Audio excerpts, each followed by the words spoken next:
Akashvani presents Morning News.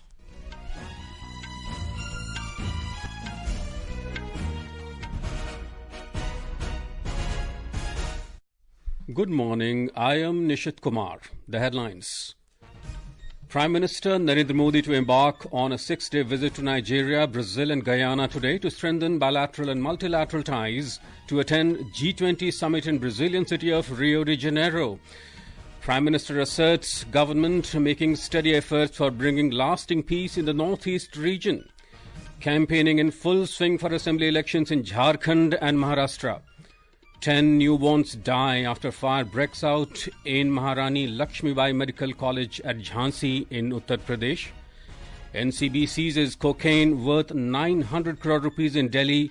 Home Minister Amit Shah says government's hunt against drug rackets will continue ruthlessly. And in cricket, India beat South Africa by 135 runs in the fourth and the final T20 International at Johannesburg. Clinches 4-match series 3-1. And now the news in detail. Prime Minister Narendra Modi will embark on a 6-day visit to Nigeria, Brazil and Guyana today. In the first leg of his 3-nation visit, Prime Minister Modi will travel to Nigeria at the invitation of Nigerian President Bola Ahmed Tinubu. This will be the first visit by a Prime Minister of India to Nigeria in 17 years. During his 2-day stay in Nigeria, the Prime Minister will hold talks with top leadership to review the strategic partnership between the two countries and discuss further avenues to enhance the bilateral relationship. He will also address a gathering of Indian community in Nigeria. We have more from our correspondent. From Nigeria, Prime Minister Narendra Modi will travel to Brazilian city of Rio De Janeiro on 18th of this month on a 2-day trip to attend the G20 Summit hosted by President Luiz Inácio Lula da Silva. During the event, Prime Minister Modi will present India's positions on various global issues and build on the outcomes of the G20 New Delhi Leaders Declaration as well as the voice of the Global South Summits hosted by India in recent years. On the third and final leg, Prime Minister Modi will undertake a state visit to Guyana from 19th to 21st of November. During his visit, Prime Minister Modi will hold discussions with President Ali, meet other senior leaders of Guyana, address the Parliament of Guyana and address a gathering of Indian diaspora. Pallavi Parmar for Akashvani News, Delhi. Prime Minister Narendra Modi said Bodoland in Assam has witnessed a new wave of development after the 2020 peace agreement. Addressing the first Bodoland Mahotsav in New Delhi last evening, the Prime Minister said the 2020 Bodo Peace Accord had not just benefited the Bodo community, but also opened avenues for many more peace accords. He said due to peace accords, more than 10,000 youths had given up arms and violence in Assam alone, and they have joined the mainstream. मेरे नौजवान साथी मेरी प्रार्थना को स्वीकार करके वापस लौट आए और अब हिंदुस्तान का भविष्य बनाने में कंधे से कंधा मिलाकर के मेरे साथ काम कर रहे हैं। बोडो शांति समझौते अगर वो कागज पर रह जाता तो शायद और लोग मेरी बात नहीं मानते, लेकिन आपने जो कागज पे था उसे जीवन में भी उतारा और उसके कारण पूरे नॉर्थ ईस्ट में आपने शांति की ज्योत प्रज्वलित की है दोस्तों. The Prime Minister said he feels satisfied after seeing impact of growth in Bodo land, which saw violence and bloodshed for nearly 50 years. He asked people who are on the path of Naxalism to learn something from the Bodo people. नक्सलवाद के रास्ते पर जो नौजवान हैं, मैं उनको कहता हूं कि मेरे बोडो साथियों से कुछ सीखिए. बंदूक को छोड़िए. बम बंदूक पिस्तौल का रास्ता कभी भी परिणाम नहीं लाता है. परिणाम बोडो ने जो दिखाया है ना, वो ही रास्ता लाता है. He said the government is constantly making efforts for permanent peace in the Northeast by trying to find amicable solutions to the border disputes between the states of the Northeast, emphasizing the importance of skill development and availability of opportunities for the youth and women for the development. Mr. Modi spoke about the SEED mission, which is skilling, entrepreneurship, employment and development. He expressed confidence that the Bodo youth are getting huge benefit from this. Campaigning is in full swing for assembly elections in Jharkhand and Maharashtra. In Jharkhand, political heavyweights from both NDA and India Alliance blocs are crisscrossing the state to garner support for their party's candidates for the second phase of assembly elections. Senior BJP leader and Union Minister Amit Shah will address 3 poll rallies in Dumka, Devghar and Dhanwar today. On the other hand, Congress President Mallikarjun Kharge will hold public meetings in Jamtara and Khejri. Senior Jharkhand Mukti Morcha JMM leader and Chief Minister Hemant Soren is scheduled to address 6 rallies across the state. RJD leader Tejasvi Yadav will address gathering at Goda. Film star turned politician Mithun Chakrabarti will hold rallies in Dumka and Jamtara. The second and the final phase of voting will take place on the 20th of November. Counting of votes will take place on the 23rd of this month. In our ongoing series on constituency profiles, today we focus on the Chandan Kyari Assembly seat in Bokaro district, Jharkhand. This seat will go to polls on the 20th of this month during the second phase of assembly elections in the state. We have more details from our correspondent.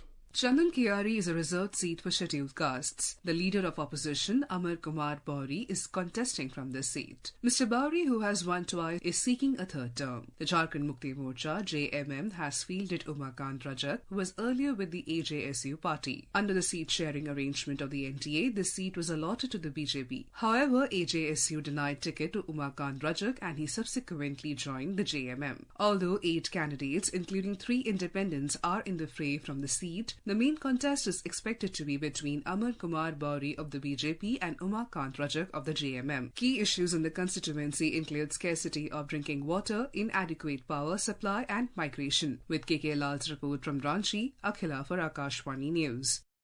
Prime Minister Narendra Modi will address the Mera Booth Sabse Mazboot program today, where he will interact with party workers ahead of the Maharashtra Assembly elections. Additionally, several BJP leaders and their allies are scheduled to hold rallies across the state. Congress leader Rahul Gandhi will address 2 rallies today, while Priyanka Gandhi will lead 3 rallies. On the other hand, NCP SP chief Sharad Pawar will be campaigning in Satara and Raigad. Shiv Sena UBT chief Uddhav Thackeray will be campaigning in Mumbai and Thane.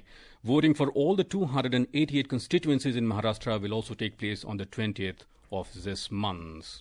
This is Akashwani giving you the news. For quick news updates around the clock, follow us on our X handle at AIR News Alerts. And for details of these stories and more, log on to our website newsonair.gov.in and download News on AIR app. In Uttar Pradesh, 10 infants died while 16 were injured after a massive fire broke out at the new Natal Intensive Care Unit, NICU, of Maharani Laxmi Medical College in Jhansi last night.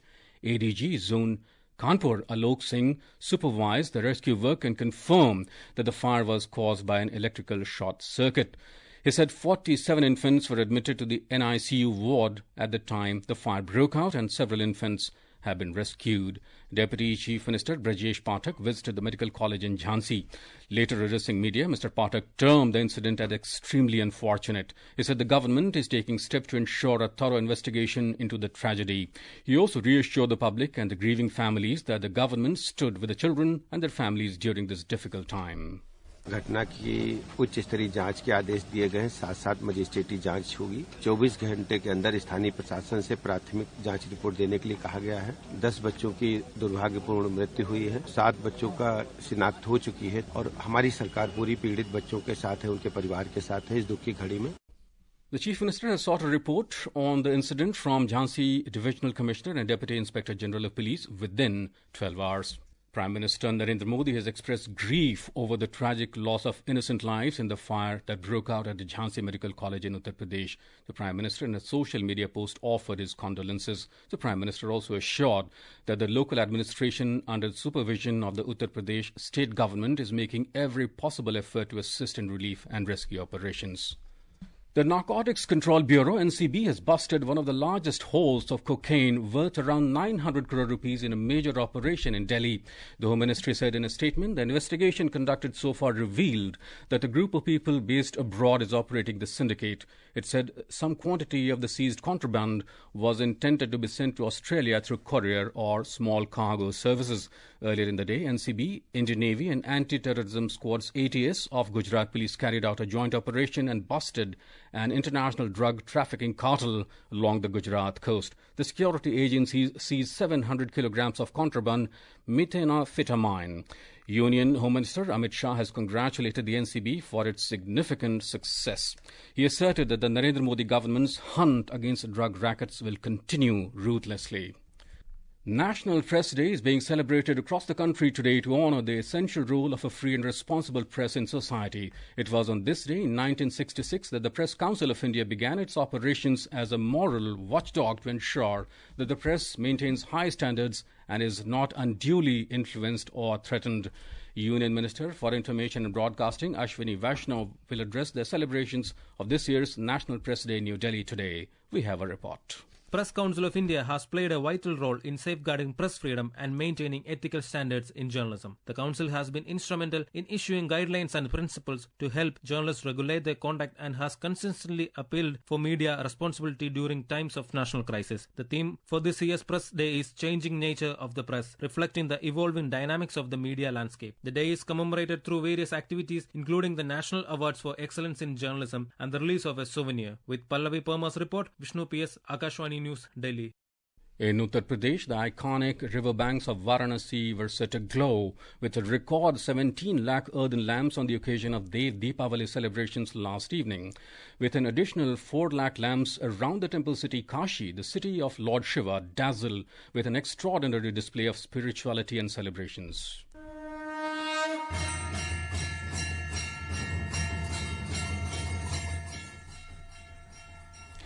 The grand celebrations began with the lighting of the first lamp at Namo Ghat by Vice President Jagdeep Dhankar, Governor Anandiben Patel and Chief Minister Yogi Adityanath, followed by a dazzling fireworks display.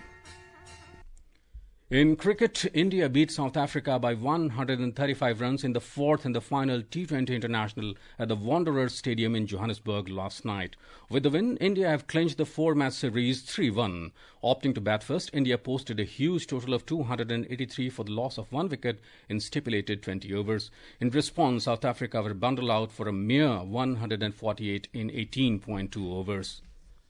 In hockey, India will lock horns with China at the ongoing Women's Asian Champions Trophy in Bihar this evening. India heads into the clash after a commanding 13-0 victory over Thailand in their third match on Thursday.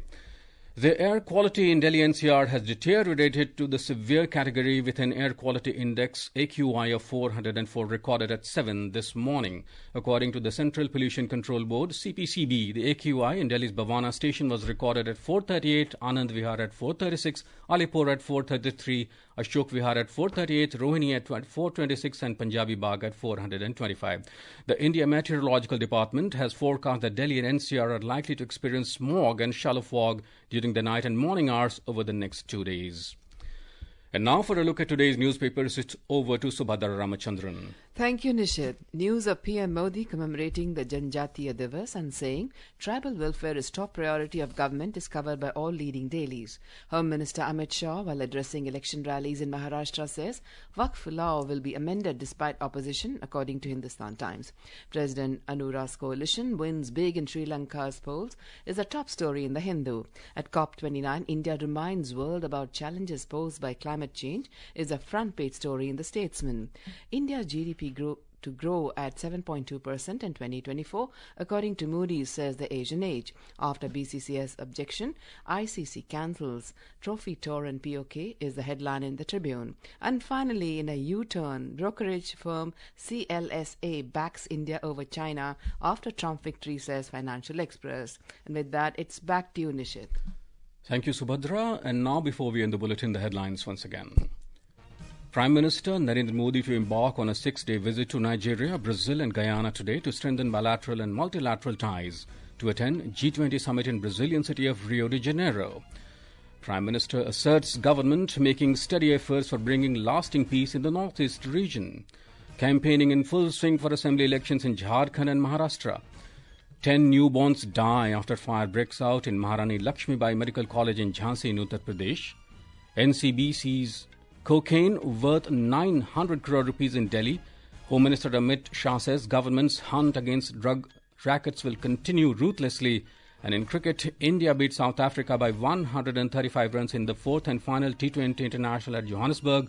Clinches 4-match series 3-1. And with that, we end the morning news. Have a nice day.